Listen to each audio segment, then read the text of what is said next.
আপনাদের নিয়ে আবার চলে আসছি আরেকটা পরিত্যক্ত বাসার মধ্যে।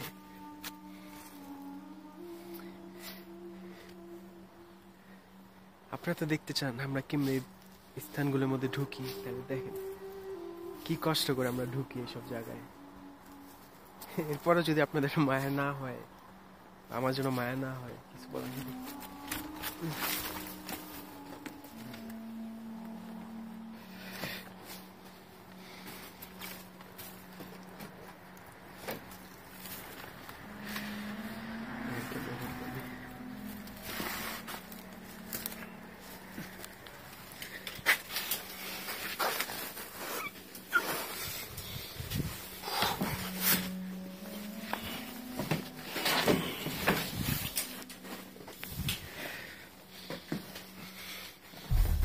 এইসব জায়গায় ঢুকতে অনেক কষ্ট হয়, কিন্তু অনেকে বুঝতে চায় না।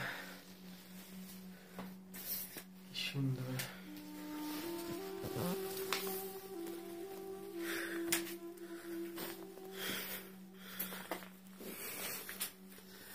এই বাসায় এরা থাকতো, দেখেন এই লোকেরা থাকতো এই বাসায়।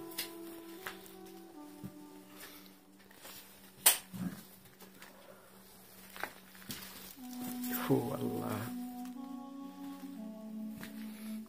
কবে থেকে এই বাসা পরিত্যক্ত এটা জানি না, এটা আমরা খুঁজে বের করতে পারি নাই।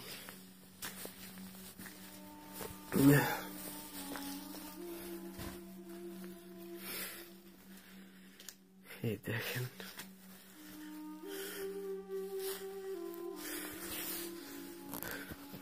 সত্যি বলতে আজকে আমার ভয় লাগতেছে না, কারণ আজকে আমার সাথে ও আছে। দেখেন এই মাসে যারা মারা গেছিল না, যারা এই মাসে ইন্তেকাল করছে, তাদের জামা কাপড় এভাবে রেখে দিচ্ছে বিছানার মধ্যে। মনে হবে যে তারা এখনো শুয়ে আছে। সেই আগেকার জিনিসপত্র পড়ে আছে, সেই আগেকার নিউজ পেপার বলেন, ম্যাগাজিন বলেন, সবকিছু পড়ে আছে। না, এখানে ঢুকতে পারবো না। যা বলতেছিলাম, আজকে আমার কোনো ভয় লাগতেছে না। হ্যাঁ, আমার শরীর বাধা আছে, এবং ও যেহেতু খ্রিস্টান, ও ওর প্রার্থনা করছে, ওদের ধর্ম অনুযায়ী ও শরীর বেঁধে রাখছে। দেখেন কি অবস্থা, এই বাসার মধ্যে যাতে কেউ না ঢুকতে পারে এই জন্য সিল করে দিচ্ছে। দেখছেন কিভাবে সিল করে দিচ্ছে, যাতে করে কেউ না ঢুকতে পারে বাসায়।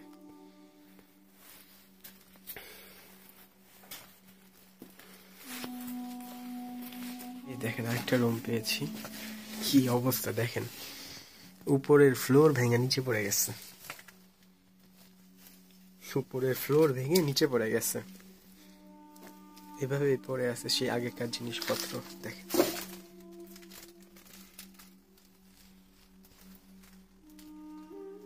চামচ থেকে শুরু করে যেখানে তারা খেত আর কি, খাবার দাবার খেত, সব এভাবে পড়ে আছে। সবকিছু সে আগেকার সিডি, গান ছাটার, ওয়াইন, কত বছর আগের মদ কি হয়ে গেছে। এই দেখেন এটা হলো আপনার আয়রন করে না, সেটা আগুনের মধ্যে দিয়ে পরে এটা গরম করে পরে সেই আমলে, মানে সেই সময় আর কি, তারা জামা কাপড় আয়রন করতো। আর এই জিনিসটা ছিল আপনার কয়লা, এটার মাধ্যমে ঘর বাড়ি পুরা তারা আর কি গরম রাখতো।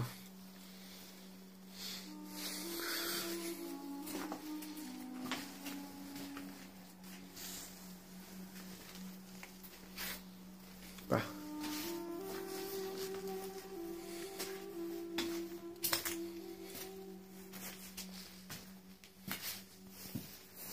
সে আমলের সিডি গুলো, আয়নাটা।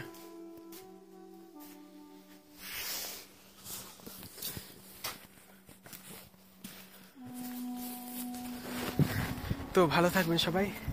বের হয়ে গেছি এই পরিত্যক্ত বাসাটা থেকে, দেখতেছেন পিছনে ও বের হচ্ছে। তো আশা করব ভিডিওটা লাইক করবেন এবং আমার পাশে থাকবেন। ইনশাল্লাহ দেখা হবে পরবর্তী কোনো এক ভুতুরে বা না সরি ভুতুরে বা পরিত্যক্ত স্থান হতে। আল্লাহ হাফেজ।